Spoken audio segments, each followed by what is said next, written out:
Here she is. Good evening. Hello, hello. Hello. Welcome to another episode of Sip and Chat with your relationship flow crew. You got Daryl over there. You got Doc right here. And you got Miss Ruth right there. Made it just in time. Yeah, Daryl, no because comment, please. Thank you. Daryl was talking Come about running in firing here. people on their days off. You can be mad at Grandma Listen. Ruth. Okay, No, we'll we let you slide cannot. then. No, Yeah, we no, we can't. cannot be mad Doc at will her. not Mm-mm. allow that. No. No, Mm-mm. She no, wanted not to at chat, and I was all. like, can't chat, Mom. Sorry. Hey, tell her to join the conversation. We should have her on one day. Ooh, I don't think Yes. you're long enough for that. Yeah, we need some of that wisdom. Yes, we That's true. definitely There's a need to lot of hear from wisdom in her. there. Yeah. Yes, Daryl, how are you? How's your week? I'm good. My week was good. It's going by. It's cold outside. It's cold. I can't take it. Don't like it. But other than that, it was a good week. Okay. How was your week, Ruth? It was pretty good. Thanks for asking. I don't know why folks don't like the cold because it's nice. My hot flashes love the cold. Hilarious. So enjoying the weather. Busy, a little busy with tutoring this week, more than usual. But a good week overall. Time for myself, time for little for everything. Mm-hmm. That's good. How about you, Doc? We never asked you back. Yeah, I know. My She week was usually just okay. starts talking about her week without us asking. I know, right? Nobody asked her. No one cares, but I'm gonna talk about it anyway. We care. I care. Yeah, we had a death in our family, so that was difficult. Oh, I'm sorry to hear. And thank you. You know what the weird thing is? Not seeing it on social media. And I don't usually post about death in other people's family or my family until the person closest to them posts, because I don't want to cross any boundaries, or you never know what the person who's closest wants until they tell you. And if they post something, then I might post something or not, depending. But it was kind of interesting that came to my mind that I don't see it posted. Like, the world has changed. Yeah. But I mean, maybe just by the family's choice, I'm assuming. Yes. By the family's choice. Yeah. But so we're working through it. Okay. Working through it. It was something sudden and surprising. So I think most of the family is in shock. I think that's what it is. Wow. Yeah. Sorry to hear. Thank you. Yeah, definitely. Thank you. And this is a just talking about death in general. There are so many tough decisions that come up around that. Right. And having so many, losing so many people in our family in the past couple years, I've just seen so many things that was so disappointing with people. It can sometimes bring out the ugly in folks. Unfortunately. Yes, it really can. It really can. You start to see what people's values are. And you actually sometimes start to understand yours as well. When you see a lot of death, right? You start to see things in a perspective like, tomorrow is not promised. We're not promised to be here tomorrow. So you might live a little differently. Very true. Very true. Yeah. So our topic tonight, guys, is tough decisions in relationships. And this was born out of the end of the discussion from last week, if you guys remember. If you remember how we left off last week with Mr. Darrell's comment about a man's nuts, if you will. Is that the term you use? That's exactly what it was. I remember that vaguely. Yes.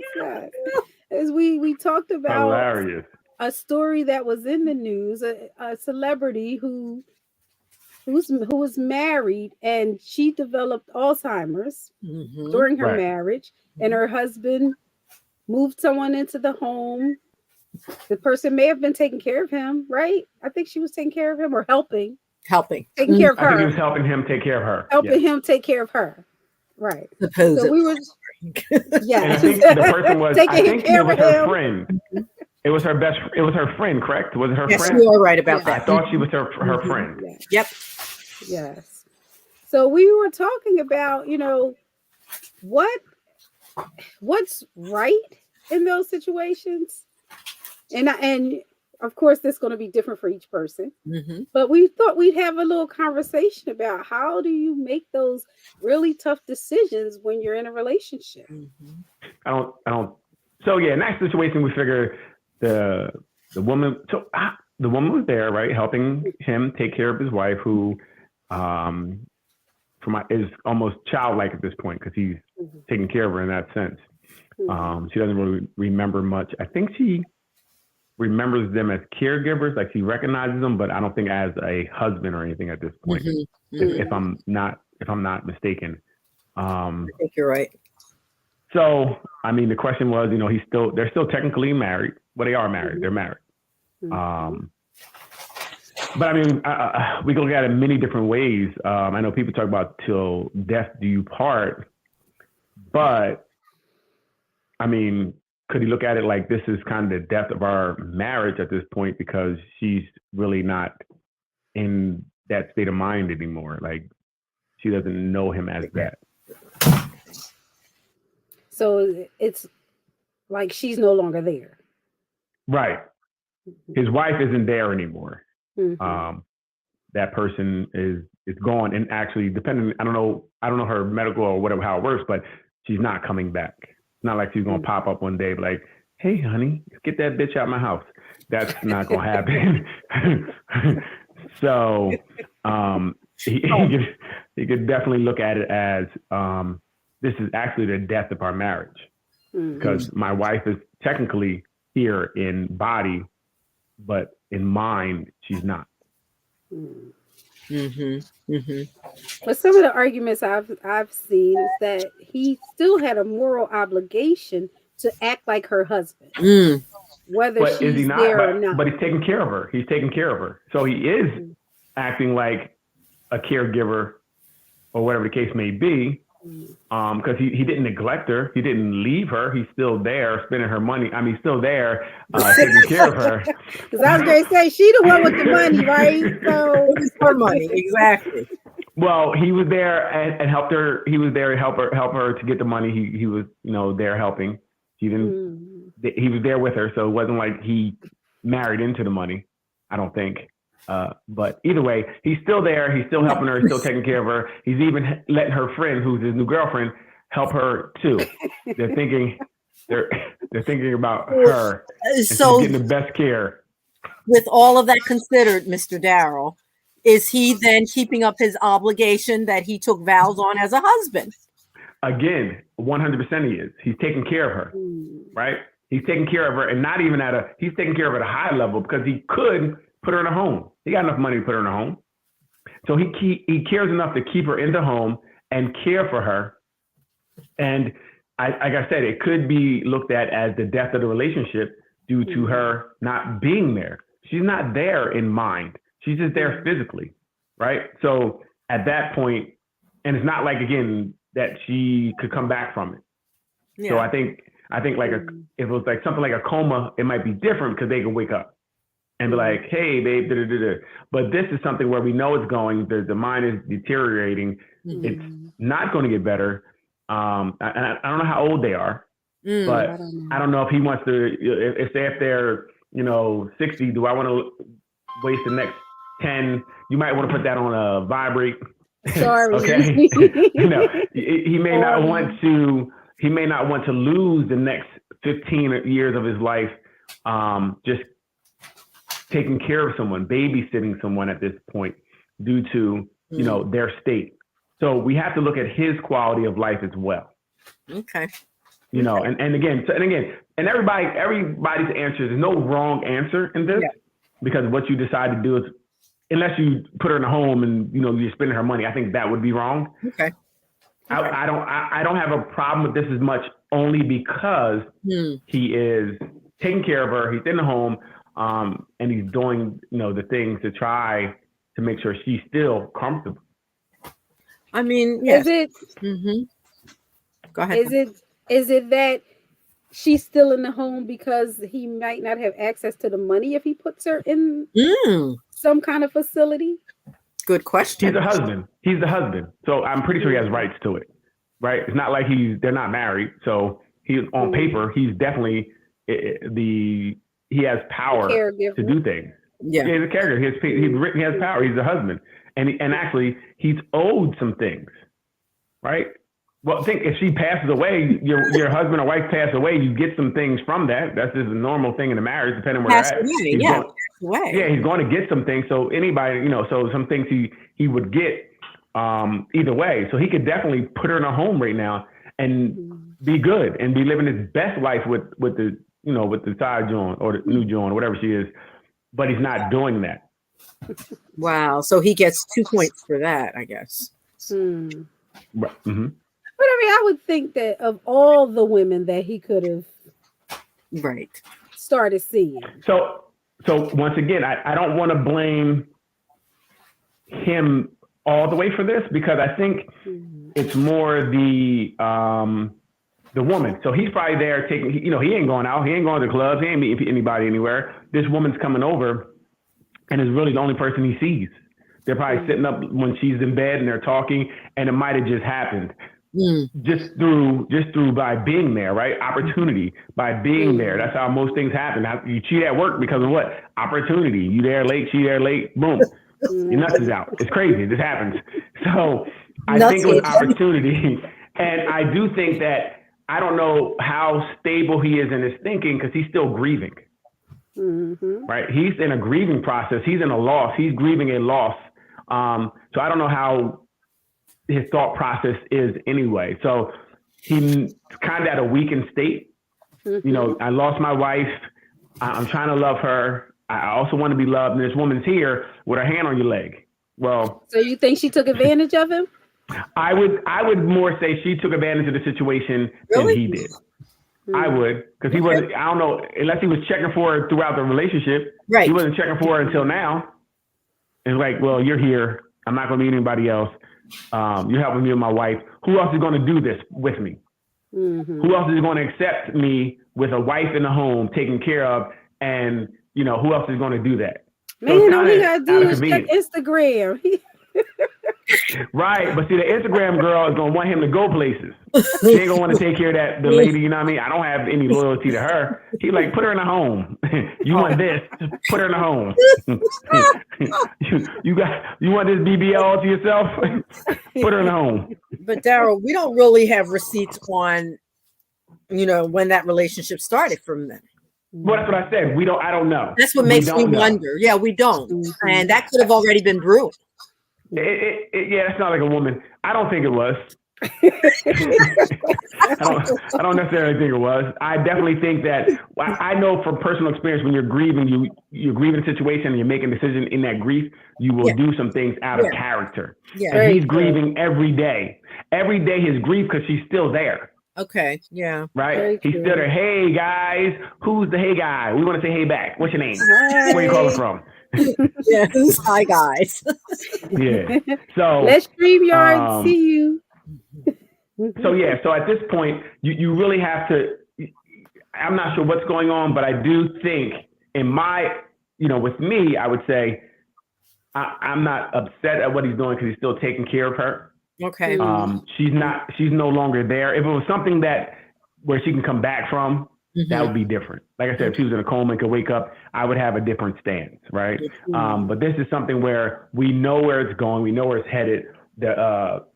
Her quality of life will never be what it was. And she can't even perform any wifely duty. She don't know she's a wife. right? So I would say if thinking that way, I could see him, saying, okay, look, let me do this. And I even see how the other woman snuck into the money. I mean, snuck into his life. Sorry. Sometimes I slip when I talk. You do.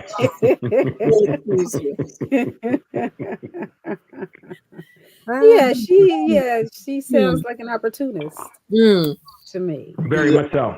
Very much so. To me. And I don't know. That's just my, assessment.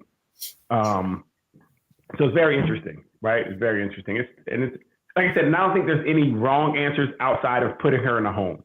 If you'd have put her in a home and did this, I'd be like, well, you're wrong. Now I think you're wrong, right? Okay. Because now you're out here just living the best life and have her in a home, and you're just reaping all the rewards, and you're taking this joint on, bringing her along. That I couldn't swallow that pill. I don't think he's still obligating the duty he has as a husband to still take care of her. I don't think he's doing it at that point by just putting her away when he doesn't have to. It's not like he's going to work every day. He ain't going to work. Yeah. He ain't got a 9 to 5. He got 24/7, whatever you want to do. Right. And so the money to do it. Right. So that's why I'm saying I don't. But again, if someone felt it was wrong, I couldn't debate this with anyone because I'm like, whatever you feel is right. So I can see how people say, "Look, you're a husband. You should stand by her." I get it. And I wouldn't even be mad with that. That assessment. So how do you come to a conclusion like that? Do you think you do some soul searching? Do you talk to other people? Can I bring another one up first before we go to that? I got another one. Okay, here we go. I was talking, and this one came up, where I guess it would have to be the husband. Say the wife during birth, if she had the baby, she would die. Right. And if she don't have the baby, she'll live. Now the wife is incapacitated at the time as well. So how do you make that decision on who lives?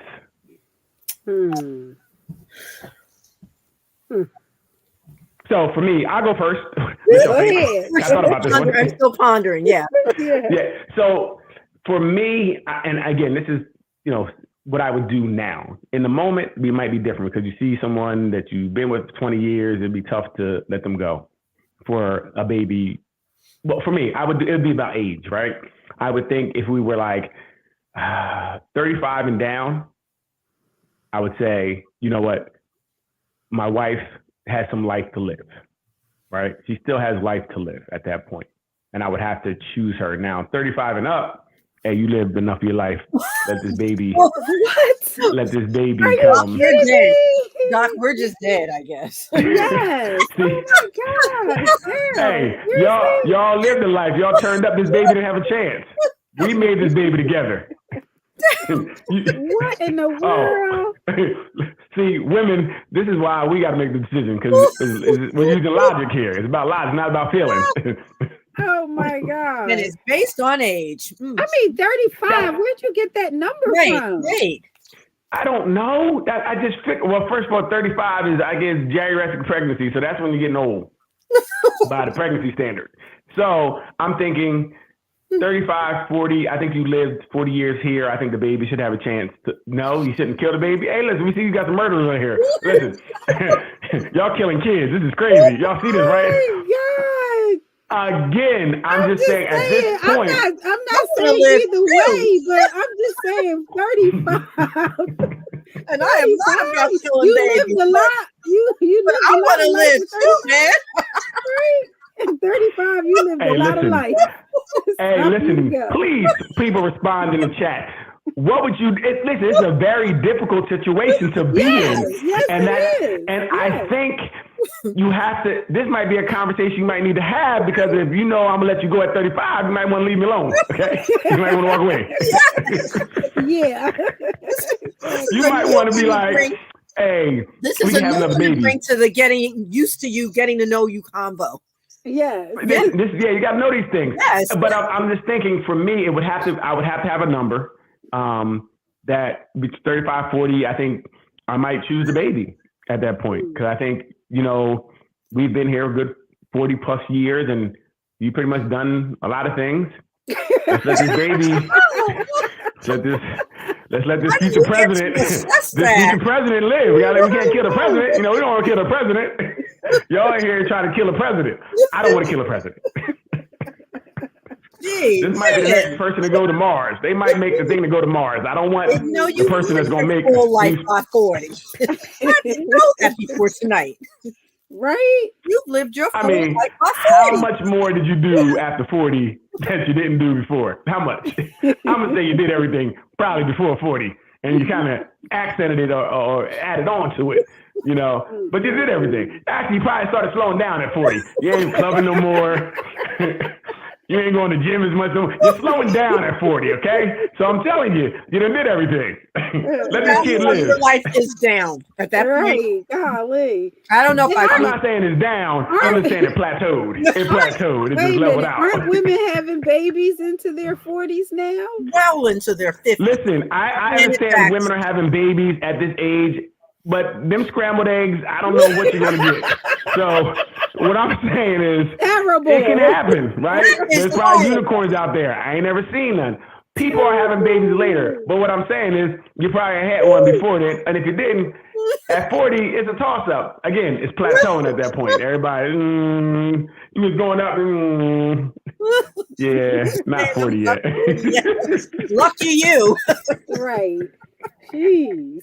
By Daryl's measurement, lucky you. Listen, it's a tough decision, but you got to have a way to go into it that it removes feeling. And it depends. Think about it. If I was married to you, like Ruth, since you were 5, that would be a long time to be with somebody. Oh, right? So you're trying to get rid of me anyway. Right. By then, yes. I got it. All right. Hey, well, by then I may be conditioned to you, right? So that may be really difficult to have you go, even with a baby, because now I have a baby that's by myself, and I'm used to your pancakes, and I don't know if I want the baby or the pancakes. I gotta figure them pancakes be good, and the baby can't cook. Yeah. So maybe. No, we got to reassess your. We can try. No, wait. Okay, so that was my view. Yes. What do you guys think?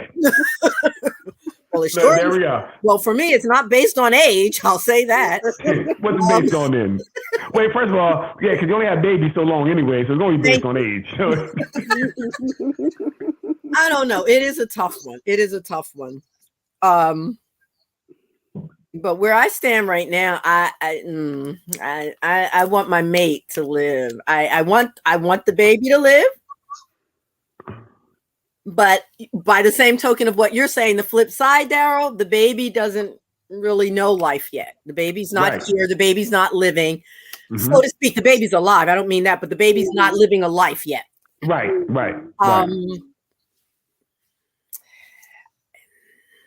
I want my mate. My mate's here. What you're saying is you want to stay here. That's what you're saying. Your mate gonna be here. It's not him we got to worry about. What you're saying is I'm selfish and I want to be here. Okay, I hear what you're saying. Heard what you're saying when you say what you said. Gotcha. I already made that clear that I want to live. I did say that when you put the age limit. That was understood.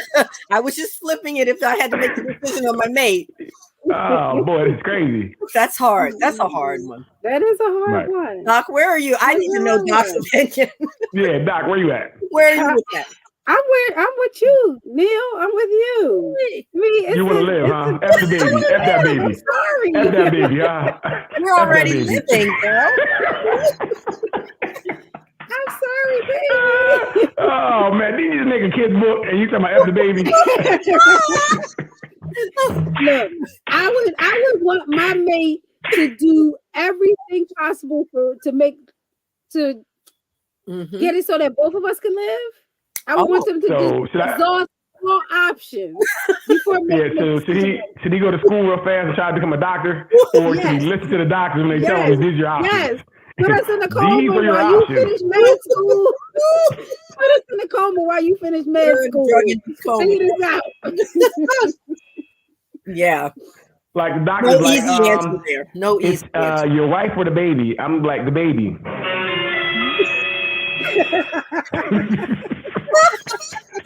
some scary music to back that.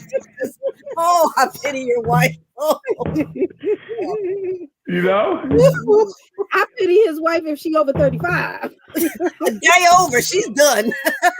Well, again, so I guess maybe a reverse would be if say it's okay. Well, say it's car accident and something's damaged, a heart is damaged or something with the child and the husband, and there's one heart, and you got to pick who's going to live, who's going to get the heart. Yeah, that's it is.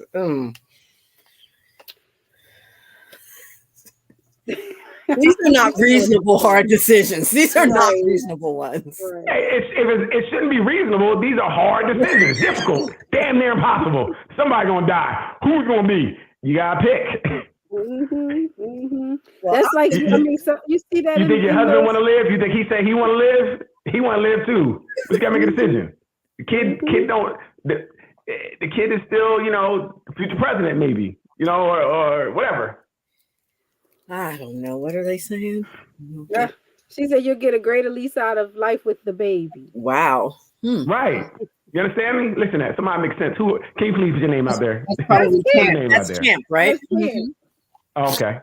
Wow. And again, there's no right or wrong answer, right? So whatever you choose is right unless you choose to kill the kid, then you're wrong. No, I'm saying whatever you choose is right. You can go either way with it. I'm just saying. You made an important. The children are our future. Teach them well and let them lead the way. When you're grieving or you have any other mental stress going on, that's really not the time to make those kinds of decisions. Very true, Doc. But sometimes you have to. Yeah, you're right. You're right. Because I don't know. I mean, even in my own family, I remember the doctor coming to us about one relative and saying, look, you need to decide whether or not to pull the plug or whatever they call it. Wait a minute. Can we have some time to think about it? Like, do you need the bed? Like, why are you rushing us? They do rush you. Yep. Yes. Yep. Yes. We had the same hard decisions. That is the hardest time to make a decision like that. But so when we had to do it, luckily it was four of us and we voted, which made it a little easier. So it didn't fall on one person. And even in that vote, I still feel like it was wrong. You still feel like we could have did. And I know we all kind of were like, no matter which way we voted, we kind of all were kind of still upset by the vote. To this day, it still like, what if we, what if we, what if? Okay, I say that because my mate. Thanks, son. Kim said she would kill her husband, basically. He's lived his life. Exactly, because it's for the kids. And again, age is important, right? If we're younger, I can understand we still have things to do. We're still going up. But you plateau on that 35, 40 mark when you I don't agree. I don't agree with that. I was a late bloomer. I need an extra 10, 15. I don't know. I think you might have been a late bloom, but you bloomed. I mean, just think about it. Well, again, but we're not doing as much as we were. You're not going out every night. You're not running the streets. You're not, it's just life changed. You said why? Does that mean, do we measure that as not having equality? I mean, I still want to. No, I said it kind of plateaued. You're not really getting very much.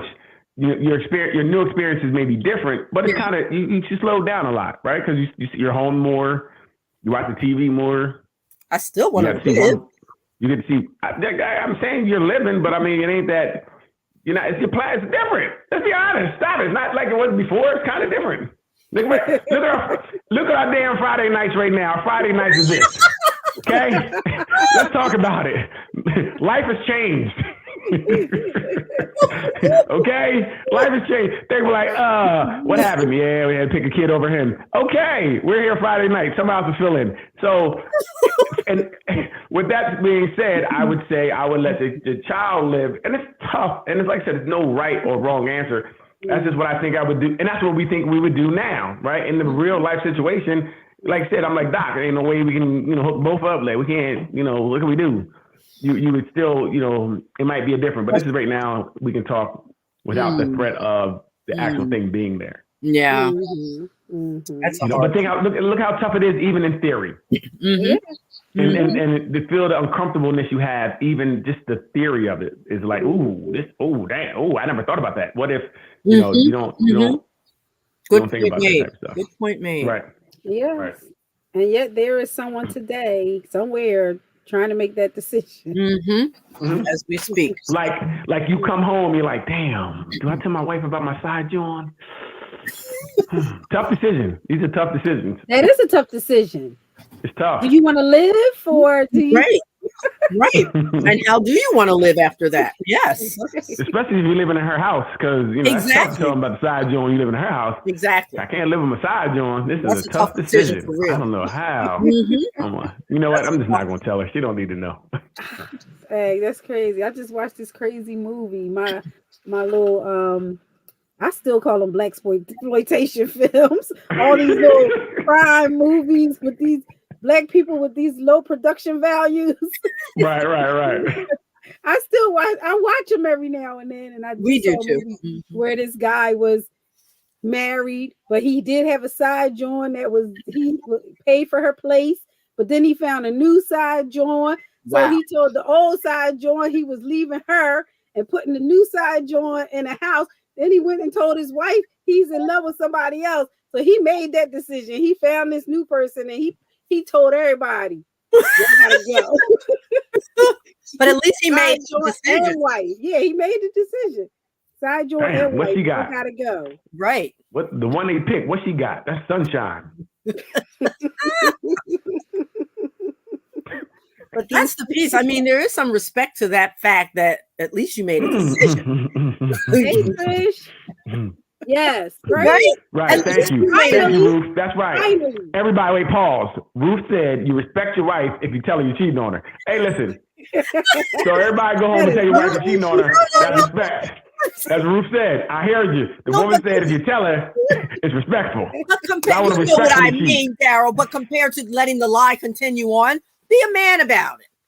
The disrespect started when you stuck your penis in the next girl. I agree. But let's not take it to another level of disrespect. Tell me what's going on. Right. So I can then put you out in the cold. Yeah. Well, no, we're just gonna talk about it. We're gonna talk about it. We're not gonna talk about it. Yeah, we're gonna talk about it. You outside. We'll talk about it. It's the death till we part. Make your mind up. I was just told earlier, it's the death till we part. We had to take care of the woman who can't remember me. Could the death do we part now because I got a little woman that can't remember me? What are we doing here? What are we doing here? Y'all need to pick a side. Which one is it? Is it death till we part or not? I don't even know what we're doing here. I wasn't ready for that. All right, you got that. Right. So now you want to talk about it. Now you want to talk about it. Okay. Yeah, I just want to know. I'm trying to stay on y'all path. I don't know if we're doing it or not doing it. What we doing here? We're not doing it. We're not doing none of it. I don't know about that. I guess for some people, cheating is not a deal breaker, so you can talk about it. Mm-hmm. That's true. Right. It depends on the person and what. And I think it's what you can handle, and then in finding out, I think during the discussion, what it's going to look like going forth. Mm-hmm. You know, what's it going to look like going forth? Like, are you going to continue to cheat, or you're not going? What is it going to be? Mm-hmm. So it's different. It's different. And again, whatever people choose to do, I think it's okay, as long as you're happy. You know what I mean? As long as you're happy. Not hurting someone else. Right. And if you're being hurt, you gotta speak up. You know, I think sometimes people won't say things or won't let the person know how to feel. We're not mind readers, okay? So if you're feeling a certain way, you need to speak up early, because if you get in the thing where you're gonna die the baby, you're gonna go. So you want to speak up before that happens. And you know what? Speaking up can be a tough decision too. Mm-hmm. Oh, absolutely. Absolutely. You know, absolutely. Very true. Do I need to talk about this situation? You know, people always talk about choose your battles. That's the decision you're making. Mm-hmm. When people talk about, no, I choose my battles, they're talking about whether or not they're going to have these tough decisions.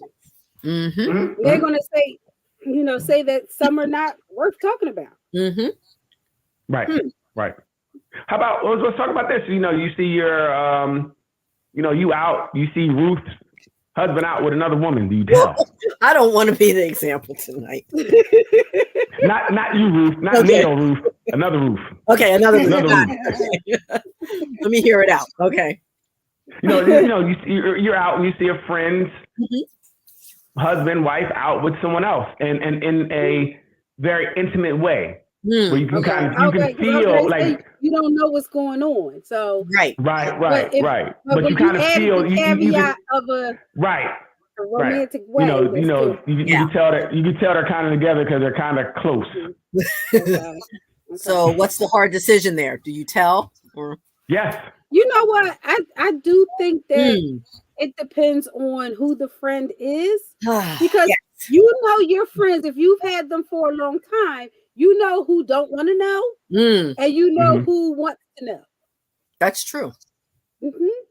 That's true. And you know who's going to believe you or who's going to turn it around against you.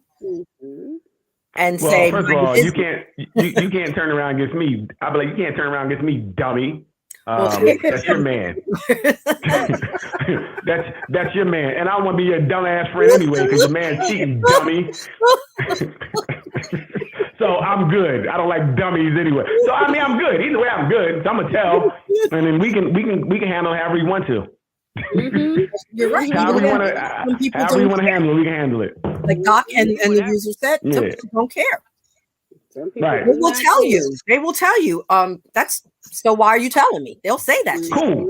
And I'm like, well, I told you. You do what you do. Hey, you want to go to something to eat? Get some fries or something? Because I'm just telling you, as a friend, I'm relaying the message. Okay. I'm not a judge, jury, or executioner. I'm just saying, as a friend, I saw something, and if I see something, I'm gonna tell you as a friend, because I would hate for you to find out that you knew and I didn't say anything. Hey, this is what happened, and then I'll know how to proceed next time when I see him with somebody else. Just mind my business, because you're used to it. I might even say, hey, what's up? How y'all doing over there? Y'all good? All right. She don't care.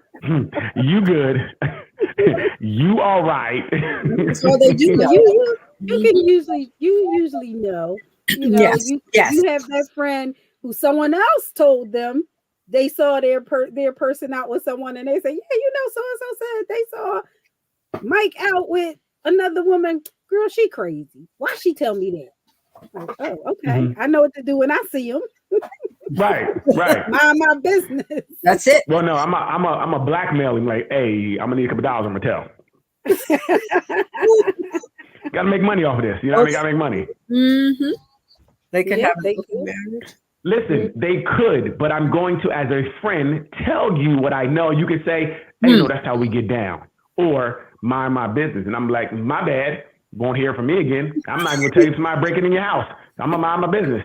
Now we're friends. Like, I'm going to stand parameters that you set forth. If you want me to mind my business when I see something I feel important to you, I will. And I'm petty and I'll mind my business about everything. Okay? There we go. Now I have some friends who I know if I see something like that, like, yo, girl, I just saw a boy. Yeah. Yeah. And that wasn't not only you're calling them and sending them a picture and a video. Yes, exactly. Yes. Yeah. Yes. So they can't lie about it. That's right. That's right. You will not turn it against me and say I made it up because I want you. True. You're right. I do. I wanted you so bad that I was waiting in line behind the other girl. That's how bad I wanted you. I was waiting behind the other girl. What was her name? She wanted you too. The one you was with. Like, come on. Like, we good. You know what I mean? I'm going to tell because that's what I do. I'm your friend. Like Chucky. I'm like your friend to the end. I'm going to tell because I care about y'all. Unbelievable. But it's so interesting that, like I said, that becomes a tough decision due to the way people may respond, whether embarrassed, whether they're hurt, whether they, this is what they do. Even it's crazy. You think someone telling you something that as a friend, telling you something that they feel may hurt you, that you would get upset at them. Like you said, mind your business, huh? What? Wait, you mad at me? You mad at the wrong person. I know 2 people you need to be mad at, and neither one's me. I know 2. Yeah, but some people will flip the script. Right. Right. That's cool. Yeah, because they're living in denial anyway, most likely, and so they want to keep that, denial going. And you just that bubble, and they're going to turn that against you. Like, why did you tell me? That's cool. Like I told you, I'm dummy. I don't like dumb friends anyway. I knew I didn't like you. This 15 years I knew you. I know I didn't like you. Friends and your wife, your friends and your wife over 35 are in trouble. Hey, listen. All dumb people in trouble. I get dumb people away from me. Once I find that you're dumb, you get away from me. I got dumb repellent. Get away from me with that nonsense, okay? I hear you though. I do. I don't got time for the nonsense, especially if I'm genuinely trying to help you out. Yeah. Right. You should understand. They go, okay, I get it. I get it. But that's we do what we do. Hey, no problem. My fault. I just was looking out. You should know I'm doing it out of the kindness of my heart because I care, because you're my people. Right. So that's why I think if you came off all crazy to me, that showed we weren't really friends anyway. True. Because a friend, I'm doing something that, because I really believe it was, something that you need to know. So you should be like, oh, no, we good. Cool. Let's move on. Let's go get something to eat. But if you trip on me, I trip on you. The girl done already told homeboy how much you be looking at her. So he already got in his mind like, he just saying that. He's trying to get with her. Yeah. You're right. I'm just saying it. And if you believe it, you dumb too. I ain't like that. I ain't like that dummy when you met him. You know what I mean? Come on, man. Get out of here. Like, hey, listen, I got the answers for you, okay? Get away from me. You hear me? Yeah, because once you turn on me talking about you want my man or my girl, like, please, bro, please. Come on, man. Get out of here. You see me? I'd have had if I wanted her. You know it.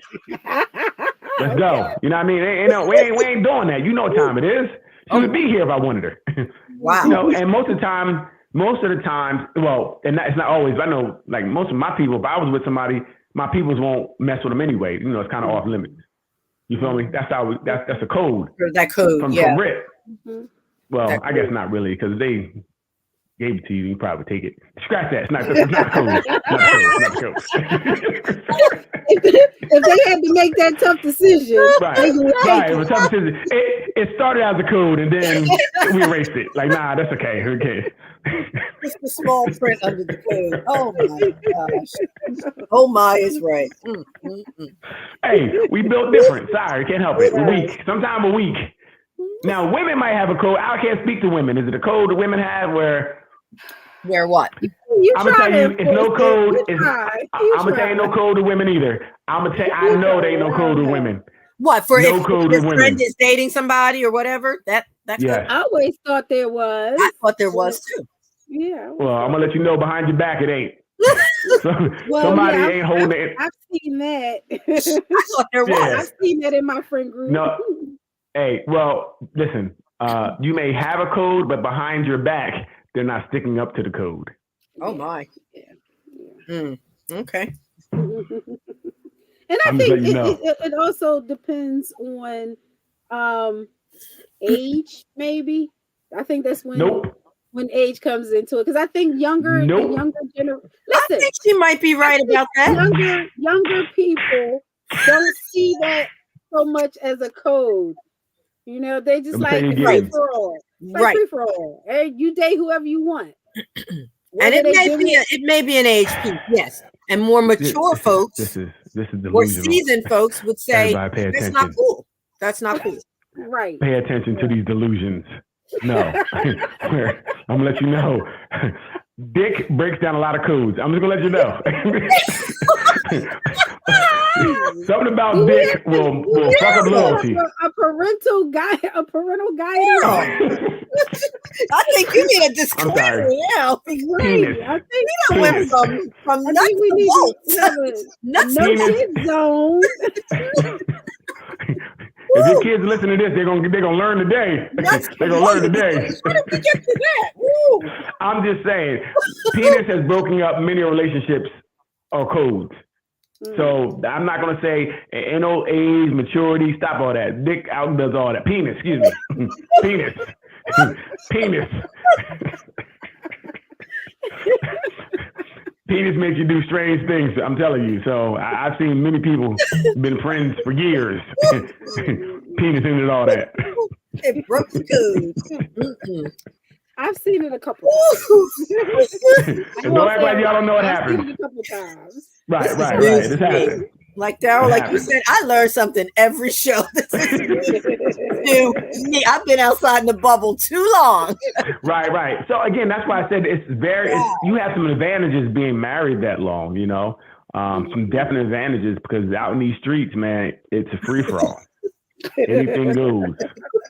No loyalty, none of the loyalty piece. I think you know what you want to be loyal, but sometimes you get in those situations, and before you know it, you're in their gut. And then you say, "Look what the D did." Right. Yes. But then you're not separating yourself from animals. We should be able to think and stop and say, you know what? That's not cool. That's my buddy of 15 years, whatever. Where's the loyalty? Where's the That's what you get for that nonsense. Okay? That's what you get for that nonsense. We are high functioning animals, but sometimes we operate off instinct.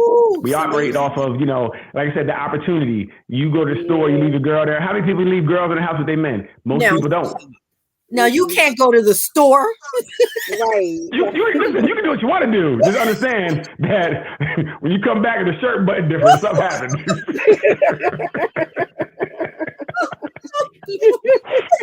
Understand when they looking at you funny.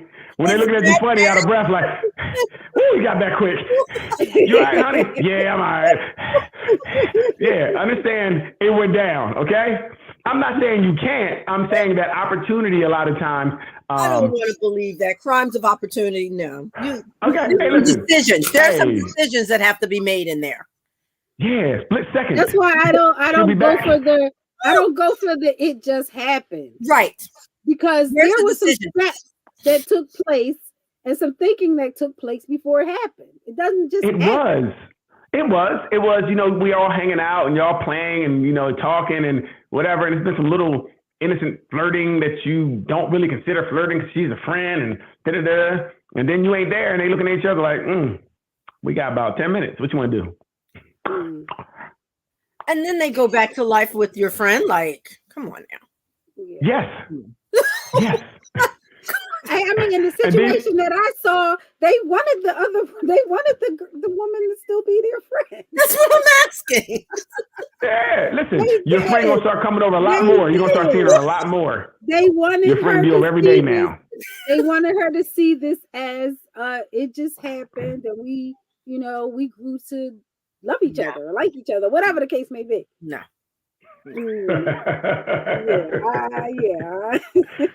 Hey, yeah. Listen, if my wife cheated on me, now we're done. We're done. If we're together, she can't be. I don't know. It's tough. It's tough. That's a real tough decision. Keep her after she cheated. Well, that's another one. Is that a tough decision? I think for me, it would be a couple things. It would be how it happened, how I found out about it. And then if I played any role in it would make and what I mean by played a role in it, say if I was neglecting her, I'm going to the gym, I'm hanging out with my boys, I'm going on trips, I'm never home. And that kind of helped her get closer to somebody else. I allowed it to happen due to my neglecting my duties. I think I want to take responsibility on the things I do and say, you know what? You've been asking me to stay home. You've been asking me to be here. I kind of pushed you out there. Yeah. And not that it's my fault, but I did play a part in it. Okay. And then it would be how I found out about it, right? Too. If I found out about it by walking in on both of you, I'm gonna need bail money probably. But if she came to me and was like, look, I'm sorry, then we can definitely work through that, right? Because communication, we can. But so I think it's a couple things about what part I played in it, how I found out about it. If I found out maybe secondhand, somebody told me, that might be a little tougher to swallow because I can't trust you at that point to come to me. Yeah. Then said, and how long as I wasn't there when it was happening, like I went to the basement to lift weights and you was upstairs, then again, I'm gonna need bail money. Decision. In those situations, I need bail. Yeah, it'd be a tough decision if I want life. If it's premeditated, like how I want to. Am I going to try to get away? Crime of passion. Right. Yeah, right. I'm trying to Temporary insanity. Yeah. Yeah. I mean, that's an But interesting response. That's an interesting response. Because and how about on your end, what do women say if the man cheated? Interesting to me because, as you've said with some other things, you really have to be in it for me to really give an honest answer. But from where I am now, I think we'd have to have a discussion. And as you're saying, surprisingly, I'm agreeing with part of that, Daryl, that did I play any part in it? Right. And I don't mean like flip the script on me, that put the blame on me, you know. Right. You're Absolutely. old and done, as Daryl says at this age, and you're tired all the time. And, you know, I need a side John is never tired, you know, all that stuff. Right. But let me see if I played a real part in the neglect, because then I want to have a conversation about that. Right. And can we do anything to salvage that piece and to make sure this doesn't happen again if we go forward? Right. That's a hard one. I would say just one thing I would say to people in that situation, it's not about how they felt about what you did. It's your assessment of yourself. Okay. Right. It's your assessment. It's not them saying well, you didn't did it. No. Yeah. Not that. Because I don't want them, like I said, I don't want them to put blame on me. But when you sit down and start thinking and you say, I wasn't home. Dang, I didn't do that. Wow, you were home, 7 days out of the week, and I was doing this, that. Yes. That's a self-assessment that you give. Okay. It's not about what they think of you or their deflection or them trying to put it on you, because that would make me even more upset. Like I'm done. Yeah. Like you try to start making it I made you do it. No. I agree. Yeah, that's saying that that's different. I can see some things that I gave the space and opportunity by neglecting you to do it. Right. Ultimately, you still did it, and we have to deal with you stepping outside of a relationship. But if I can remember, dang, she did ask me for time. She did ask me to stay home, and I was like, nah. She did ask me, and it has to be a lot. It can't be like, well, 2 times I didn't do something. She went out and had sex with the mailman. We ain't doing that. That's probably murder 1. We ain't talking about that. We talking about over an extended period of time where I see I was being very selfish and meeting my needs and not meeting her needs at all. And that's a self-assessment. It's not about what they're saying about me. Okay. Yeah. And it has to be honest. It does have to be honest. Right. Yes. Right. It has to be an honest self-assessment. Yes. And I like the idea that you said where it can't be 1 or 2 times. It can't be that I had a headache last night, and then you went and banged somebody else. Yeah. Like, wait a minute, that was just one time. Like, what about the 500 other times when we actually did it? Like, Right. And I agree with you both. I don't like the idea of trying to make it my fault that you did it. Yes. Right. Because we're responsible for our own actions. Yes. We definitely are. We are. At the end of the day, Right. So if I can be responsible enough to say, you know what, I did play a part, you should be able to take onus in what you did. Like, that was me. Yeah. I mean, I did have the time, but that's still me. I did. Cool. We can work, because now we're having an honest conversation about something that's tough in a relationship. And if we communicate and honest, we can get through anything. Like I'm willing to get through anything with my wife. Right? I agree. Right? We can get through anything. Yeah. But if it's not an honest conversation, if it's not an honest assessment of what we did that we can say, if we're talking, if it's a lot of you statements, then I don't want you anymore. Right? It got to be a lot of I statements, and it should be I, and I should be like I. Yes. Now, what are we going to do? Yes. Right. That's what it should be. Yep. Like But I said, don't say you too much. Going forward, Like, there of how. look, I got I got a list. Every time I say you get the 5. I'm like, you're done. You can go. Right. So. I think in that conversation, also that plan of how are we going to make sure this doesn't happen again. That's right. And I mean, I need almost a guarantee. Yes, and part of that is that first assessment, because you need to know why you did it. Because if you don't know why you did it, it can happen again. Yeah, and it probably will. Right. All that I don't know, it just happened. No, you need to know why you did what you did. Listen, you don't need to know. I'm like, it's fine. You don't need to know. No, listen, Doc, you don't need to know because your stuff is going to be outside. Okay? No, that's not. I don't know why your stuff's outside. Why you did it? I don't know why it's outside. I don't know. I know you can't come back in this house. You can't come back here. I don't know why, but I'm telling you, you can't. Like, we can have a whole bunch of I don't knows, and it's cool. So, like I said, we're going to get to the bottom of this one way or the other. We're going to get it together or not. And, you know what I mean? Because there was an infraction to the relationship, and I want to make it work. But like I said, if you're not going to be honest and you're talking about, I don't know why I did it, then I'm good. You don't know, then I don't know why I'm with you. Right. Yeah. You know what I mean? I don't know why I'm with you. Yes, you have to have difficult conversations. You have to. Who said you need to have difficult conversations? I need to know who that is. That's I'm asking. Okay. Is that Cam? Is that you, Cam? Or is that you, Trish? Saying you can't have success if you can't have difficult conversations. Who is that? But that is right. We got to be able to have these difficult conversations, or just have your barometer 35 to 40. Let her go. Okay? 35 to 40. Let her go. It's Trish. It's Trish. Okay. Cool. Hey, Trish. Good. Very good assessment of the situation. 35, 40. You got to go. Sorry. It's about the kids. We're done. He'll never let us live that down.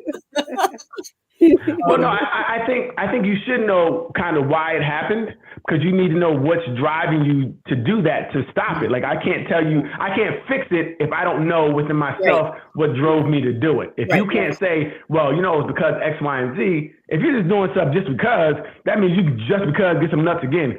I'm good on just because, right? That could be any reason. That could be like, well, you didn't wash the dishes. Just because you didn't wash the dishes, I went out and, we need to know you need to know for yourself. Why, what's driving, what's motivating you to go outside your relationship. You can't fix it if you don't know what's broke. That's how I feel. You can't fix it if you don't know what's broke. Is being honest, Daryl, and they cannot put into words what drove them to it. Say that one time. What if they really cannot communicate that to you? So you out here just letting people take you down for no reason? No. But maybe, like you said, crime of opportunity. You went to the store, whatever. What if you cannot explain that spur of the moment thing that you didn't think about? So my question would be, how many people do you have sex with and you don't know why you had sex with them? Some people out here, I think, maybe don't. I'm just asking. Yeah, but it had to be something. So that means if your explanation was, well, we were just in the house together, I can't leave with nobody. I can never trust you. There are people like that, though, Daryl. So at that point, cool. If you don't know, that's what I said. If you don't know, I don't know why your stuff is outside, but go get it. Because at that point, there is no going on. There's no going forth. Because I don't know means at any time this could happen again. Mean that. Yeah. But then do you leave them, or do you try to help them come to the... I just said their stuff is outside. I can't help. I don't know. I can't help it. No. And I respect that you don't know. I respect you that you don't know. But what I know is I can't trust you because at any given time, that pussy's on the market. That's on the street. It's outside. Your pussy outside. I can't deal with outside pussy. I'm sorry. I'm just saying maybe they initially don't know, but with some conversation and some deeper, understanding, they can come to realize why. So that I'm not going to talk you in. I'm not going to talk you into knowing why you're giving your stuff up. Okay, I'm not doing that. We're grown. Like we talk about being mature. You're so immature that I'm good. I can't raise you. Right. That's the question. At this point, we're doing something. You need to know why you're doing it. If you don't know why you're doing it, I don't need to be with you, right? You don't even know yourself at that point. I'm just letting people take me down. That means, again, same thing. I'm letting people take me down at the drop of a dime for anything. I can't trust you anywhere. What if they've been loyal to you? I'm gonna play devil's advocate like you play with us. What if they've been loyal to you without fail all the way through your relationship up to that one bad decision moment? You're going to throw all that away and their stuff. No. Oh, absolutely. Take that. Yes. Throwing it away because you're doing things, whatever reason, at this point in your life, you all of a sudden are just throwing everything away. You're just doing something without a purpose. That's weird to me. That means anybody can get you to do something because of I don't know. That means certain situations you can't handle. for whatever reason, and you're just gonna let somebody take you. You're just giving it away. Okay? I'm good. I'm good. I am not going to be with someone who don't know. Like, again, if she told me why, if she had even a reason that's silly, at least it's a reason, we can work on that. But I don't know. I know I can't work without. That's a non-negotiable for me. Okay. I don't know means you got to go. Say it with me. I don't know. You got to go. I don't know. I don't know. You got to go. I don't know. You got to go. That's what it means. That's in my book. So everybody has different rules. If you cannot express to me why you did something, yes, you got to go. Yes. Okay, that's just me. I'm not saying I don't agree. I wanted to just paint that scenario. Yeah, we know this. Drop them off. We know that shit. Drop them off. Drop them off. Drop them off. That's right. I hear you. But again, on that devil's advocate side, and I don't know, that's genuine. Is that better than a lie to make you think they know? No, it's about the purpose, right? It's to me, you're doing something without knowing means it can happen again because we don't know how to stop it. I don't know how to stop it. I don't know how to help you. And I can't watch you every day, all day, right? And I don't want no woman that's for the I don't know streets. I don't want that. I don't want nobody for the I don't know streets. So since you can't go outside, because I don't know may happen again, I'm gonna let you go. Okay. Thank you. That one's I'm done. gonna let you go. You know what I mean? And you're right. There's no accountability. You think I don't know. That's one of them things I'm not thinking about or I'm just whatever. I'm good. If we are so loyal and accountable, she could say, listen, I did it because I was feeling lonely. Okay. Okay. I may not agree with her loneliness, but at least boom, I can kind of talk about that. I did it because of whatever. I was mad at you. All right, well, don't get mad at me again. Next time I'm gonna kill you. So, listen, there's things that happen if you get mad at me. No, I'm just saying. But things you can deal with, but I don't know. It's just too many.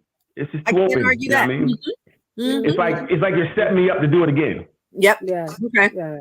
To me, I don't know what's setting me up to do it again. You're for everybody, as the Facebook user says. Right. Easy. For the streets. Right. Not staying with nobody who doesn't know themselves. Right. Like we're too old for this. We've been together too long. Like you don't know. What you mean you don't know? Yeah. I can get that at 18, 25, 26. I don't know why I'm doing something. I can't pee straight at this age. I get it. But at a certain point, especially if we're in a committed marriage or a committed relationship, you need to know what you're doing. They can't. Right. Okay.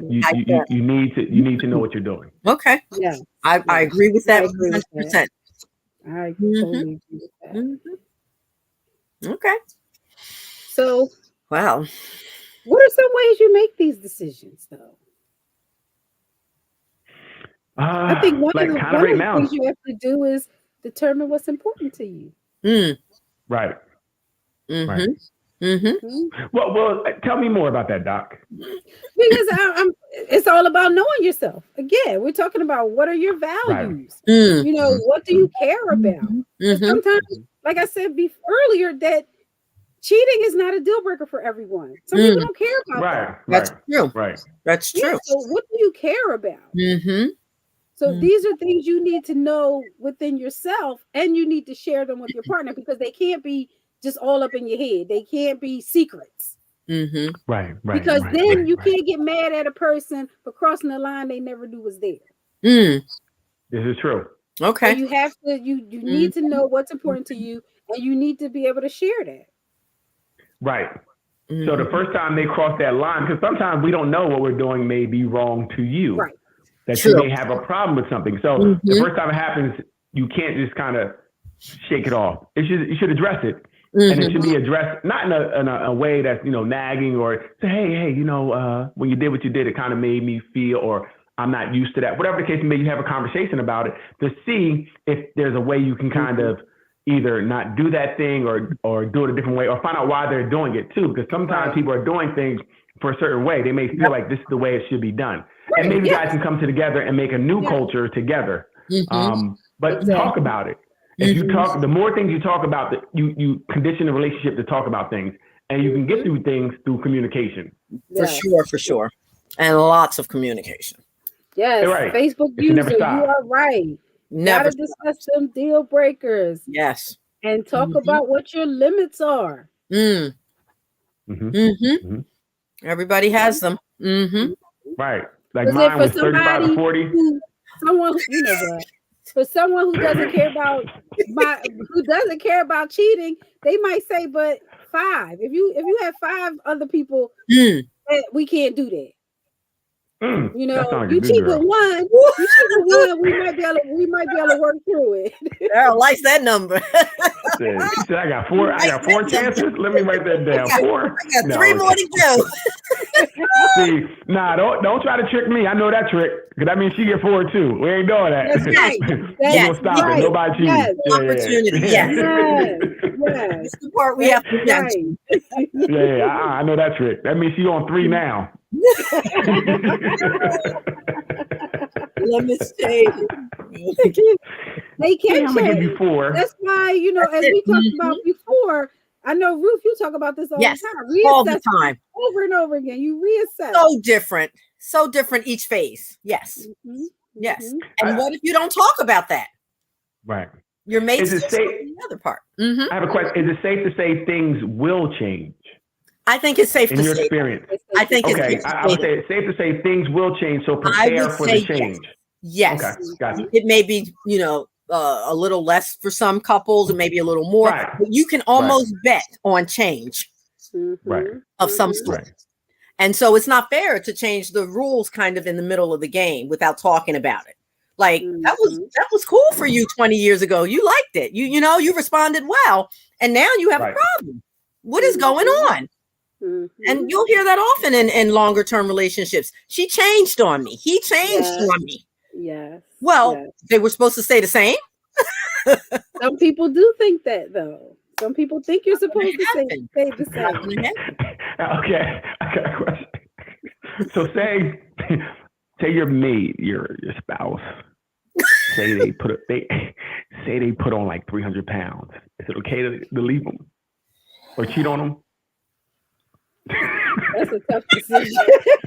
Let me tell you my thoughts. I do have real thoughts about that. Okay. Let's go. I do too. I know you do. I'm trying to. I don't think it's okay to leave them. I'll start with that. I'll lead with that. Okay. Daryl, could you fix your face? I don't think it's okay to leave them, but what I do think is it's okay to state the facts, be truthful, say how that makes you feel as on the receiving end, because I've always been honest with that with my mate. Thank God I have a mate that cares about weight and tries to work out with me and so forth. But I've always been honest in that, saying that's not really working for me. Gotcha. I love you dearly, but that's getting in our way. So everybody's not that honest. Everybody doesn't feel safe to do that. Again, we didn't just get to that level of honesty. It took years and years. But I don't think it warrants leaving. I think it warrants an honest conversation and adapting to the changes that work for both, if that makes sense. What are we going to do about it, basically? What are your thoughts? I guess it becomes an even tougher decision if the person says, I'm good with where I'm at. Okay. Then what? I'm just asking. I just want to know. Inquirer minds want to know. No. For me, so I'm just gonna say, you don't get 400 pounds overnight. So right. That's the end game. So there had to be some time in between that, like, hey, we should eat a little better. So it probably was a whole bunch of cues that the other person just ate through. They didn't listen to. Sorry. You know what? So what do you do? Yeah, that's tough, because for me, that increase of weight also means quality of life. On all seriousness, are you going to be here? Are you? It goes beyond aesthetics and looking at what's in front of you. Are you going to be alive? Lots of things come into that. And the way food expensive as food is right now, you eating this at a house and home. Literally. See how much eggs cost? People keep talking about that for some reason. And I don't know why they're doing it, because I went to Aldi's today and they were $5. But anyway, back to that. I don't know, Daryl. What's your take on that? Me? Yes, you. Wait a sec. Hello.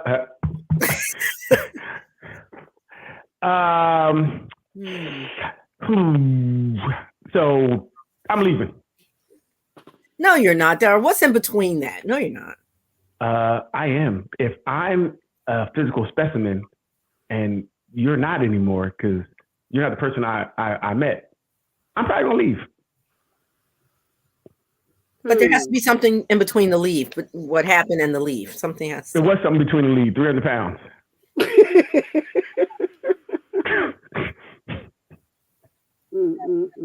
Daryl. So listen. If I'm coming into it, I'm gonna let you know that I'm shallow Hal, right? So how I met you, we're gonna kind of stay, and we're not gonna be perfect because we're both gonna put on something. But if we get all crazy with it, then yeah. Wait a minute. This is where you get your eggs from, everybody. Dollar General. That beat all. I go to BJ's. Go to BJ's. If you got BJ's card, they're about for 24. I think it was like $6. Oh, that's $2.24 is Jones. Yeah, it was really good. It was nice. It was real nice. Real nice. But no, I think for me, because either way, I know I would have said something. And like I said, you don't get to that amount of weight overnight, right? So there was something in between, and so there's a lot missed. So once your sleep apnea kicks in, I gotta go.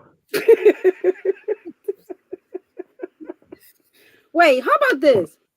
Is this different if she gained the weight from being pregnant with your child? Oh, that's I knew that was new. No. Nobody gains 300 pounds from a child. That's a lot of extra overeating. I know this well. No, don't blame the child. Blame you for that, because you can actually eat like a normal person and have a child, and not, you shouldn't be gaining 200 pounds with a child. So no, let's not do that either. But having a child is a legitimate reason for weight increase. So is there a limit on the number, Daryl? Do we have a number? Yes, because you still should be eating healthy, right? I don't want my baby having a whole bunch of McDonald's and French fries in him anyway. No, I agree with you. So if you were eating correctly, your cholesterol wouldn't be pre-diabetic. That wouldn't happen, right? So even in that, I think we have to be healthy. Like Ruth said, for the longevity of us, if we're going to be together, I think we need to do things to help us to stay together and be healthy and not be a burden to the other person, right? Because you're really starting to become a burden to the other person. If I want to go to the beach and you don't feel comfortable going, or you can't walk from the car to the beach and I got to leave you, and it's embarrassing. Like, you don't want that to happen. So we want to try to do things together. And I will say, you should have been encouraging the person the whole time. You should be trying to help them and things of that nature. But if that's not really them, if they're not that type of person, they may not be able to just jump into it and start working out. It's not easy to jump into work. If you never did your whole life, and now you're older and you're like, dang, now you're gonna start working out. No, working out is tough. I hate it. I do it every day, but I do it. I'm used to it. I can only imagine having to start being overweight, which is the issue, and now I'm trying to work out and get it off, right? Because you got to start with a mindset first. It's a lot that has to happen before weight starts to be reduced, because it starts with your mind, where you got to get this right. Sometimes you got to go to counseling. You got to be consistent. Understand it's not going, and the weight's not going to come off overnight, right? So it's a lot to that. And so it would be tough. It'd be really tough. It could be pregnancy or overworked thyroid issue. Yeah, please stop with the nonsense. If you have an issue like thyroid, that's different. Let's not go. This ain't good faith, right? Most people don't have thyroid issues. Okay, there's some that do, most don't, that let them do that, right? So at the end of the day, the issue was the refrigerator. That's what it was. And but we do need to help each other. I would say we need to help each other, like I said, because there's a lot of time in between that weight gain where you can be like, hey, let's eat a little healthier, right? Let's eat it. Because listen, if I'm in shape and you're not, are we eating the same meals? Like, what's going on there? Right? Are you sneaking meals? You make a good point there, though, because what are we doing? Because if we're eating the same thing, that means you're doing something extra. Because my husband holds weight a lot easier than I do. And so I make 2 meals often because of that. If I'm having something that's a little bit more on the fatty side that would affect him differently, I'll make something different for him. So you bring up a good point with that.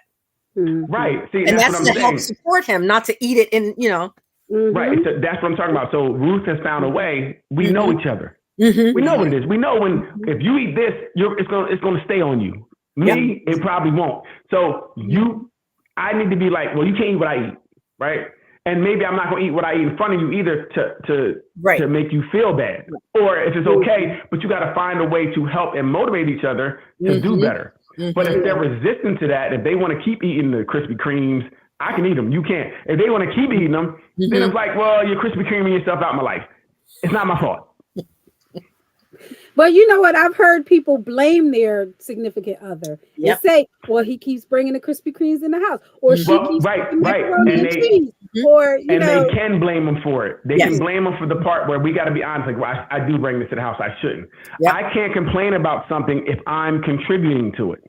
Right? So I can't get mad if you picked up weight. And like I said, I know this affects you a certain way, but I keep bringing it. And then I'm mad you get gaining weight. That to me is not okay. I'm not with that. Right? I'm part of that. So I got to stay with that and do what I need to do.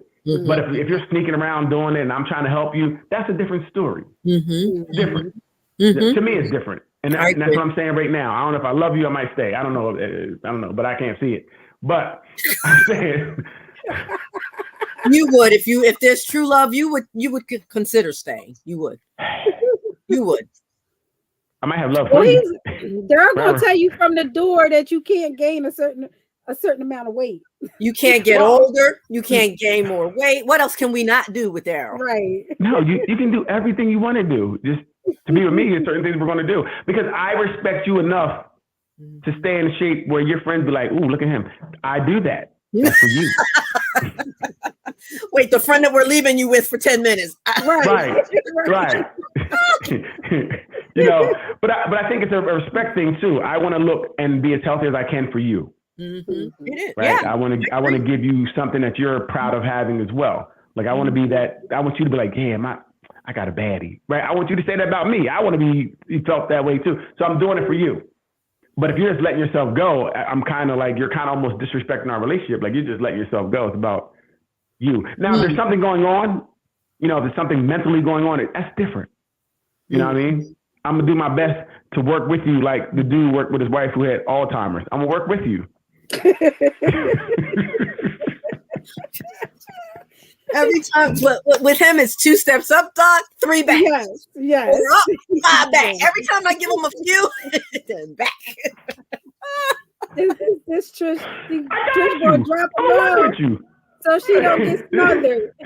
Yeah, just don't bring your best friend around. No, I'm saying if it's something like that, that's different. If there's something that happened that was, traumatic and, sometimes things and people, that's different. And I'm going to work with her through that independent of the weight, This is more of a thing where you're just being gluttonous and, that's not okay. I'm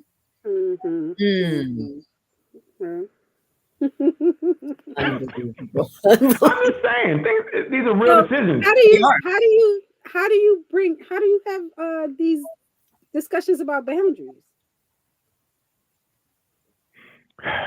Are you setting ultimatums, or are you trying to have discussions about how you feel about certain things? I would say it's kind of, I think we say it a billion times, whatever it is, you got to start it early. So you're used to it, right? Whatever your style is going to be, set that early so you kind of know what's effective and what's not effective. It's tough, like I said, it's tough in the fourth quarter to just start doing something different. Right. And also, whatever it is you do, you got to stick to it. So if you're an ultimatum type person, if you're like, well, if you don't do this, I'm going to leave. They don't do it. You got to leave. If you stay, you just lost all your power. You lost all your power. That's right. Like, I'll never believe you again. You ain't all going credibility is gone. Yeah, and that's a rule that you can't enforce, I believe. That is something I talk to parents about too, often. Because a lot of times parents make those empty threats and then wonder why the kids don't listen to them. That's exactly right. Right. They're waiting for you to fall through. They don't believe you. Nope. No. No, you won't. No, you won't. You ain't doing it. Yeah. So, I mean, but you do have to try to, again, communication is really everything. And effectively communicating, right? Communicating so that your partner can understand you, or you got to know their style. However they communicate, You guys have to learn how each other communicate and do that. And be able to, and you should be in a relationship where you can say whatever you need to say, and it doesn't, a person not offended by it, really, because they know that you're coming at them at a real place. You may have said it wrong, but they understand, oh, okay, I hear what you're saying. I know you didn't mean it as a thing to hurt me, and then go that way, right? Because I hate, in relationships, we're not enemies. So I'm saying how I feel. If it comes off wrong, I'm sorry. I don't mean it to be, this is the way, I didn't mean it to come off that way. And we should understand that. And going back to setting up that safe place for them to do it. Yeah. Because it's not always a safe, setup for them to do it. I had to learn. Because if you don't feel safe saying something, you're never going to speak. I had to learn it. Yeah, right. And I'm asking for all this honesty and open communication, but when you do it, I'm biting your head off about it. Right. You're not going to do it again. And I will say, it even down to your facial expressions, right? You may not respond in an outward way, but then the nonverbal cues, people can pick up on what you're doing. You're like, blah, blah, blah. You're like, I ain't gonna say nothing again. We done. I ain't gonna say nothing again. I see your face. I know what you did. We said. You didn't say it, but you said it. I'm done. I ain't gonna ever talk to you again. Point. And I'm more verbal, and my husband's more facial expressions, and he thinks that it's different because I didn't say anything, but your face said it all. Absolutely, it's definitely communication. I can read it. Yeah. Right. Nonverbal communication. Straighten that face up before you get dropped off. Well, now I will say, some of y'all are illiterate and you're reading stuff wrong. Okay. You're illiterate and you're reading the face wrong. You're making it be something that is not. I'm just saying. I talk to guys. He was like, I was scratching my forehead. She's like, what you mean by that? I was at an itch. So I'm saying. This many years in, you meant what you meant when you raised that left eyebrow. Right. Maybe he's the people's champ. And take that over there because we're talking right now. Right. Yeah, no, good point. Yeah, we definitely have to learn how to communicate. Yep. Yes, and not make it negative in any way. You should be able to say whatever you have to say, as long as it's respectful, or you're saying it respectful as you can, and also be ready for the answer to be maybe something you don't expect either. Just because I say something, or this is what I want, if I don't agree, you shouldn't be upset because I didn't agree. And that's the problem sometimes we have where, what you mean? That's not... No, I don't really agree. And we should now be able to have a conversation about it and see if we can meet in the middle. And also, sometimes we're not going to agree. Sometimes we're just not going to agree. Exactly. That's true. And what does that look like? You definitely need to figure out what it looks like when we both don't agree. We're both on the opposite sides of the street and we can't come to a median. What does that look like? You need to figure out how you're going to deal with those tiebreakers or those things that you just can't. Flip a coin or put a piece of paper. You got to figure some way to do it. Yes. Right. Even if it's you stay on your side, they stay on their side, and you respect that. Okay. That's also a win-win. Right. Where where you accept it and you're not being resentful or spiteful or holding a grudge. True. Right. Just know that just know at that night I'm coming to your side. I'm breaking the treaty at night. I'm just letting you know. I'll go back after we're done. I'll go back to my side. That's not genuine. Genuine. There will be a time we got to cross the line. We got to put the white flag up. He's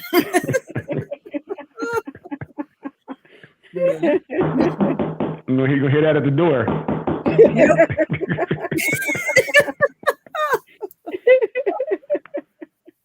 Yes, when it's coming from a place of love, I know that's probably love. Yes, when it's coming from a place of love, it should be okay. Yes. Right. And that's the piece that matters. Yeah. The constructive criticism and knowing that person has your best interests when they're saying whatever they're bringing up. Yeah. And if you are with someone and you feel they're saying things that are to hurt you or negative, then you don't need to be with that person. Right. I agree. You need to be with a person, like I said, if they say something, you can understand they may have said it wrong, but I know they didn't mean it in malice. Yes. It may have came out wrong, or this is how they kind of speak, but it wasn't in malice. Yes. Right. And guess what? That's when Do not be afraid to leave. Another hard decision, but necessary, right? In some cases, it is. Yep. And I guess that's kind of like the knowing your limits. And it's with anything, know what you can take and what you can't take. If something comes to the point where there's no good and you don't feel good and it's not yielding anything positive, like you feel better at work. And I do think you need to try and exhaust things. You need to think about therapy first. You need to think about different things you need to try. Don't just because it didn't work for a couple of weeks, I'm leaving. Yes. I believe you should, as long as it's nothing physical and nothing like that, no rock'em sock'em robot, that you leave immediately. But other than that, you try to work things out, right? You try things. You got to, if the person, they should be worth it. They should be worth trying to save it. So maybe someone can give you some tools to learn how to communicate better. And then you leave if it doesn't work. But you're right. I always say, what is it? Changing the light bulb instead of throwing the whole lamp away. Just try to change the light bulb. Put some different bulbs in there, some different watts. See what happens. So changing a light bulb, does that mean a side joint? No. That has nothing to do with side anything. Okay. That means you can't just throw the listen, communication. I'm just trying to clarify what it means to change the light bulb. Okay, so I won't judge that. I will just say that means don't throw away the whole lamp, but try a few different bulbs before you say, "Oh, this lamp does not work and it's no good. Let me throw it." Right. No side johns needed. Right. And like I said, it depends on in the situation you're in how valuable. See how valuable that person is to your life. Right. Before you even worry about the changing the light bulb, is this person even worth putting another light bulb in? I agree. If it's not worth it, then leave. Because too many times we're staying in things that we don't need to stay in. Right? We're staying in things and we're upset and we wonder why it doesn't work. You've been together 5 years. It ain't worked because it never worked, boo-boo. It's always been an issue. Girlfriend, we've been telling you since we met you. We've been telling you it ain't been working and you ain't listening. So that's the problem. A lot of times people are just in bad relationships that been bad from the beginning. From the jump. And it's just never been a relationship and you've been trying to make it work. You know what I mean? You've been trying your hardest to make it work. And if you're fighting that hard to make it work, there's a problem. Work hard. They are work, right? But sometimes you're working too hard. Because a relationship, even in working, you should find some joy in trying to be with this person, right? Because we want to be with each other, but we're just not clicking. But I still love you. We're still bopping. But if it's always angst and you come home, like that can't get better. Right. If you crying in the driveway because you don't want to get out the car. Right. You riding around on a flat tire like it's going to get better. It's not. It's not. You're so it's right. Done. Yeah. Right. Yeah. People stay too long sometimes. Right. And we just I'm just gonna stay because no. And you know happiness is paramount. What I hear a lot is that the longer you stay, the harder it gets to leave. I'm sure. And the more miserable you are, but it gets harder and harder because you're still staying. And getting further and further away from your truth. And now you're rationalizing. I put 10 years in. Why should I leave? Right. I don't want to say that I wasted 10 years of my life. Exactly. And at that point, you're conditioned to feeling the way you feel. You just used to, this is my normal feeling. I just feel, this is how I feel. Blah. You feel me? Blah. There might be a little glimpses of something that's good every now and then that you live for. Those, maybe Valentine's Day, he'll bring you some flowers or something. You live for these little things throughout the year, but the whole year, the whole relationship is just bad. So now you doing anything, him saying good morning is like, this feels good for 5 seconds because he ain't saying good morning in 2 months. So one time you do it, it feels good. So you're getting this reinforcement from this negative relationship, and you just been in it too long. You don't know what's regular at that point. And you're right, and you've lost yourself in that. Right. You don't even know what makes you, tick or happy. Right. What I posted earlier, if you sit in shit for too long, it stops. That's right. I saw that.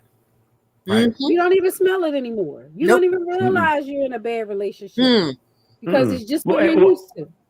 And what they do is they pour syrup on it, try to make it better. Yep. I try to make it better by little things, and it's not. It's still what it is, right?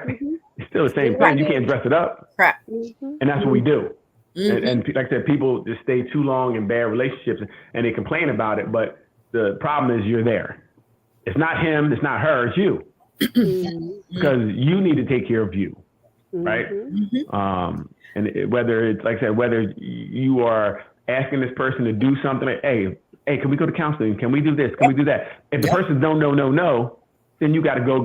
Like, it's really easy. See, these things are easy. You gotta write these down, Doc. No. I like that. Yeah, you know what I mean? So it's really easy if we're in tune with ourselves, but don't lose yourself to the point where you're not taking care of yourself. You got to take care of yourself. No. Yes. Right. I was talking to someone today. I was doing a session, and they said I could use this, and he told me, "Hey, can I use this tonight?" I feel like he said to me, he's volunteered. He's like, "Yeah, you should use that." Okay. But he said, "I feel like I've been trying to paint a masterpiece with shit all these years." Wow. Wow. Yeah, That's what you started with. That's profound. That's real. That's profound. Because that's what you started with. You started with it wasn't bad from the beginning. And you're trying to be like, let me make this artwork work. It smells a little bit, but yes, little toxic fumes. Right. No, it no longer smells, but it's still what it is. It's not but real you know, paint. I get it sometimes, because sometimes that decision to stay is more about, is there something? There's nothing else out there. Or I don't want to be alone. You're just gonna give it the next person do the same thing to you, but worse, and you don't know them. Like, those things keep you in the situation. Right? Because you're like, stay, be with the devil. You don't know. Those are the rationalizations people make. Yeah. Right. Those are the rationalizations. And it's so weird because they don't say, you know what, you may go out and find something better. They're saying they look at it as a negative to say. Instead of, you know what, we can go out there, we probably can find something better and be happy. People don't say that. No. They don't say that. They don't say that. They look at it glass half full, half empty. Excuse me, half empty. Yeah. Yeah. So we have to, really train ourselves to think differently.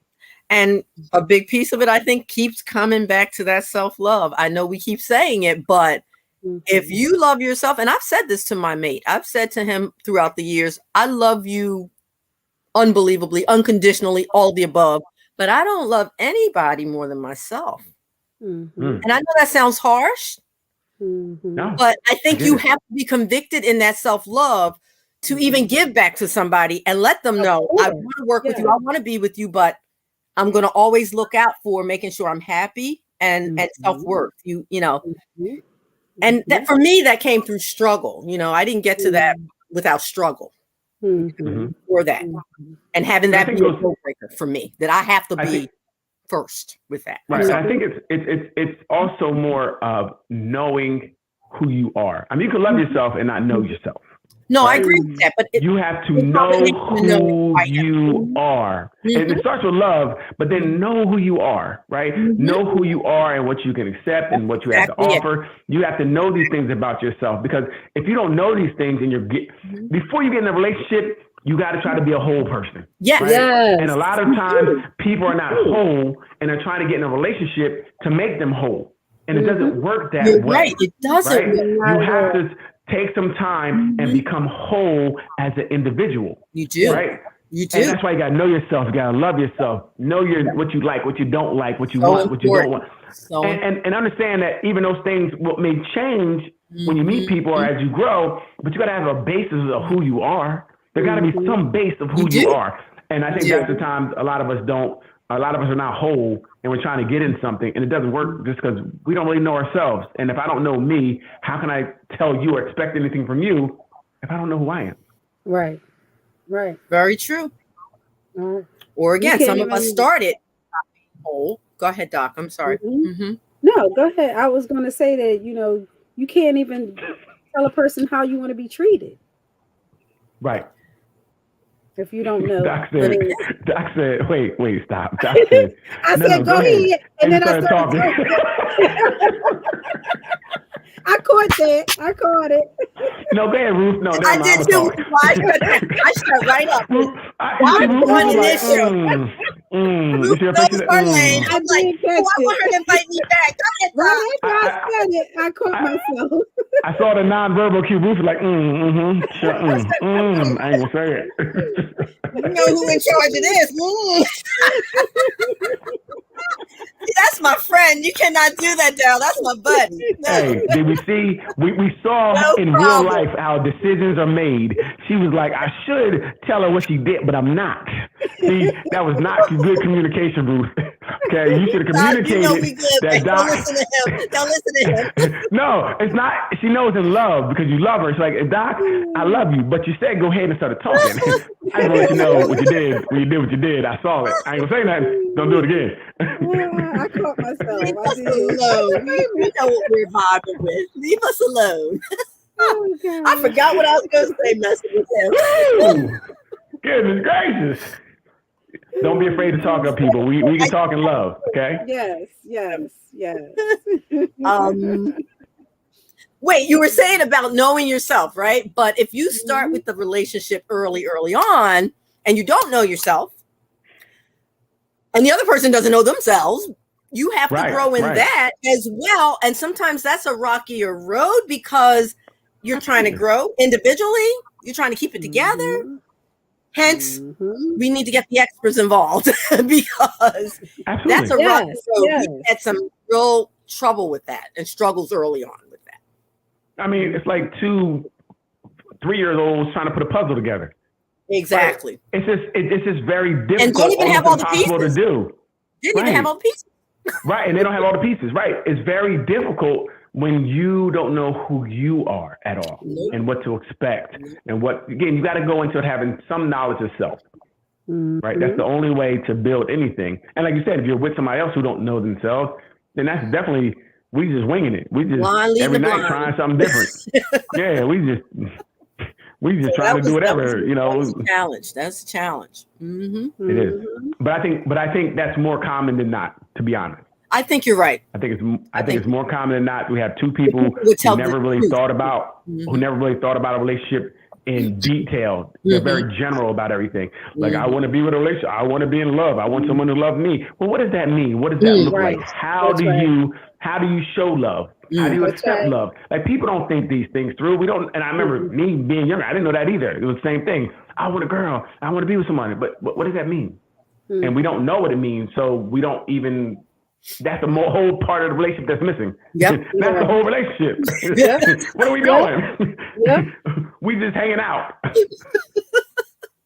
We hanging out. You're so right. You giving up the cookies. That's it. Hanging out, getting the cookies. Back to the cookies. Yeah, that's it.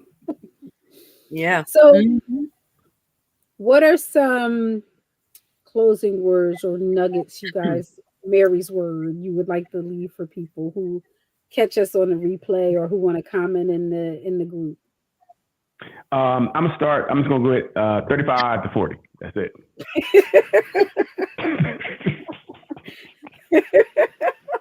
Forgive him, folks. Forgive him. He knows not what he says. Forgive him.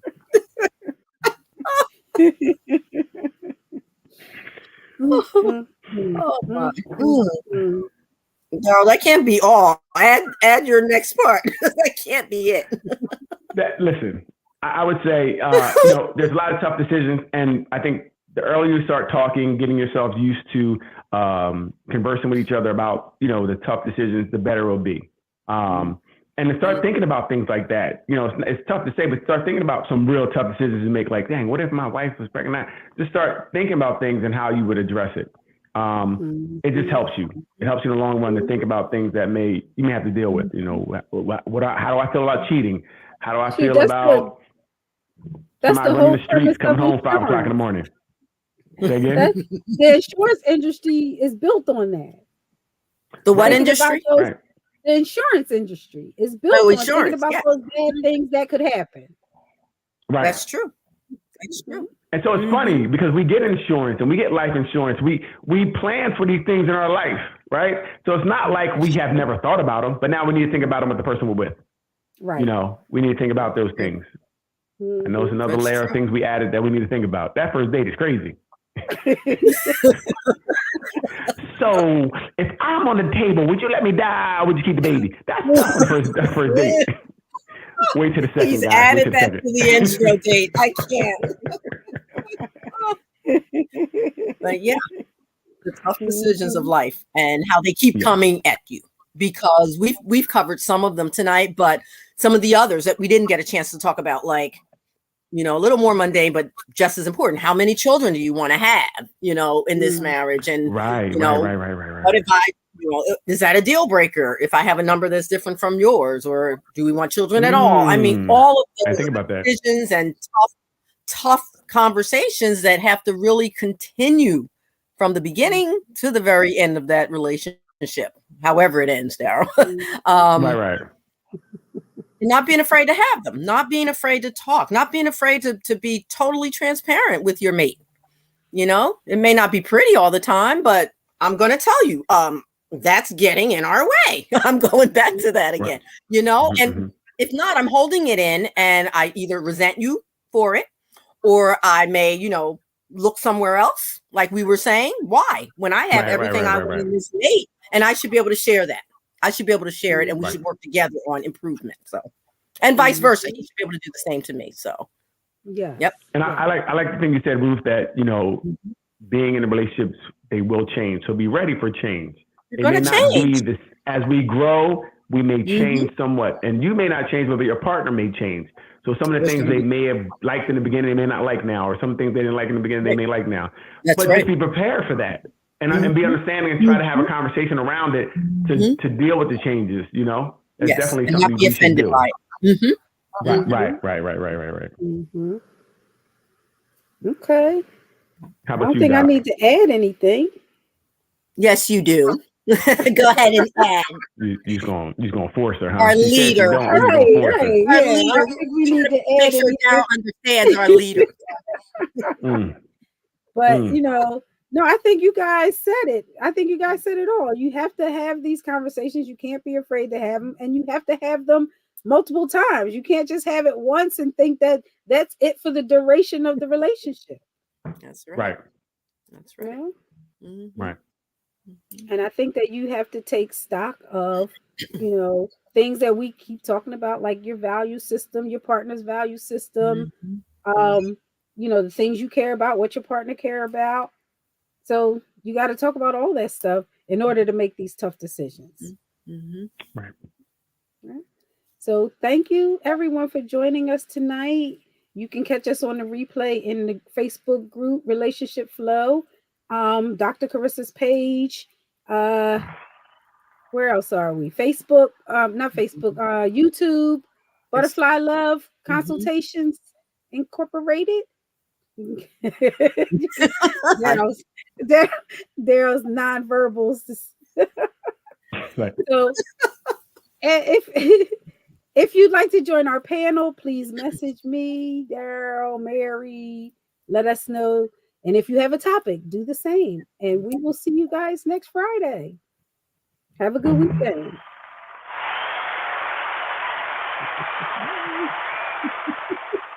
Who said that? Thank you. So do you, Facebook user. Thanks for joining us. You rock. Bye, Kim. Yes.